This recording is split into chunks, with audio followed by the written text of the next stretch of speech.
ಸೇತುವೆ ವಿಚಾರ ಸಂತೋಷ ಪಡದೆ ದುಃಖ ಪಡೋದಕ್ಕಾಗತ್ತಾ ಎಂದು ಮಾಜಿ ಸಚಿವ ಹರತಾಳು ಹಾಲಪ್ಪ ಹೇಳಿದ್ದಾರೆ.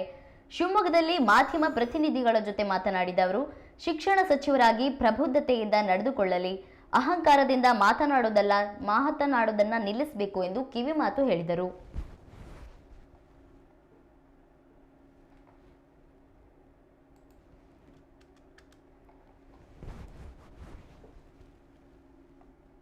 ಮತ್ತೊಂದು ಇನ್ನೊಂದು ಹಾಗೆ ಹೇಳ್ತಾ ಮುಂದುವರೆದಿದ್ದಾರೆ. ಯಾರೋ ತಾವೇನ ಕೇಳಿದ್ರು ಅಥವಾ ಇನ್ನೇನೋ ಆಗಿದೆ, ಅದಕ್ಕೆ ಯಾರನ್ನಾರು ಮಾಡೋದು. ಸೇತುವೆ ಬಗ್ಗೆ ಭಾರಿ ಸಂತೋಷ ಪಡೋದು ಬೇಡ, ಮತ್ತು ಸಂತೋಷ ಪಡೋದು ದುಃಖ ಪಡ್ಬೇಕಂದ್ರೆ ಅದೇ ಸಿಗಂದೂರು ಸೇತುವೆ ಬಗ್ಗೆ.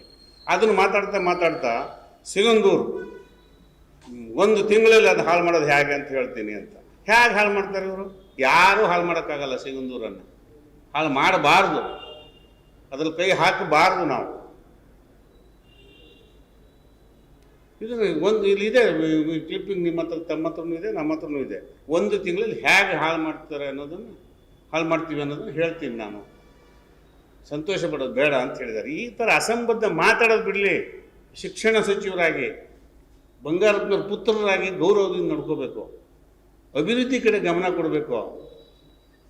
ಅಭಿವೃದ್ಧಿ ಬಗ್ಗೆ ಗಮನ ಕೊಡೋದು ಬಿಡಿ. ಕೇಳಿದ್ರು ಕೂಡ ಮೈ ಮೇಲೆ ಬರ್ತಾರೆ. ಏನಿದು? ಇನ್ನಾದರೂ ಒಂದು ಪ್ರಬುದ್ಧತೆ ನಡ್ಕೊಳ್ರಪ್ಪ ಪುಣ್ಯಾತ್ಮರು.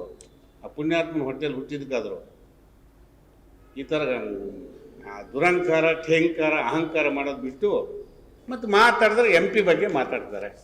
MP ನೋಡ್ರಿ, ಬಸ್ ಸ್ಟ್ಯಾಂಡು ಕಟ್ಸಿದ್ದಾರೆ, ಏರ್ಪೋರ್ಟು ಕಟ್ಸಿದ್ದಾರೆ, ಶರಾವತಿ ಸೇತುವೆನೂ ಕಟ್ಸಿದ್ದಾರೆ.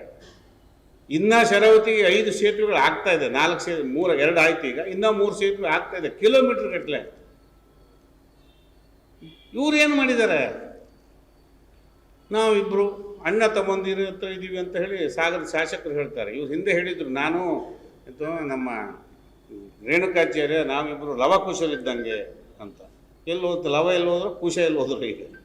ಈಗ ಅಣ್ಣ ತಮ್ಮದಿರು. ಯಾವಾಗ ಅಣ್ಣ ತಮ್ಮದಿರು ಆಗ್ತಾರೋ ಗೊತ್ತಿಲ್ಲ ಇವರು, ಯಾವಾಗ ದಾಯಾದಿಗಳಾಗ್ತಾರೋ ಗೊತ್ತಿಲ್ಲ, ಯಾವಾಗ ಕೌರವರು ಪಾಂಡವರು ಆಗ್ತಾರೋ ಗೊತ್ತಿಲ್ಲ. ಇವ್ರು ಯಾವಾಗಲೂ ಮಾಡಿ ಅಭ್ಯಾಸ ಇದೆ ಇವ್ರಿಗೆ, ಕೌರವರು ಪಾಂಡವರು ಆಗೋದು. ಅಣ್ಣ ತಮ್ಮದಿರು ಹುಟ್ಟುತ್ತಾ ದೊಡ್ಡ ಮಾತಾಡ್ಬಿಡೋದು. ಆಮೇಲೆ ಮತ್ತೊಂದು ಇನ್ನೊಂದು ಹಾಗೆ ಹೇಳ್ತಾ ಮುಂದುವರೆದಿದ್ದಾರೆ.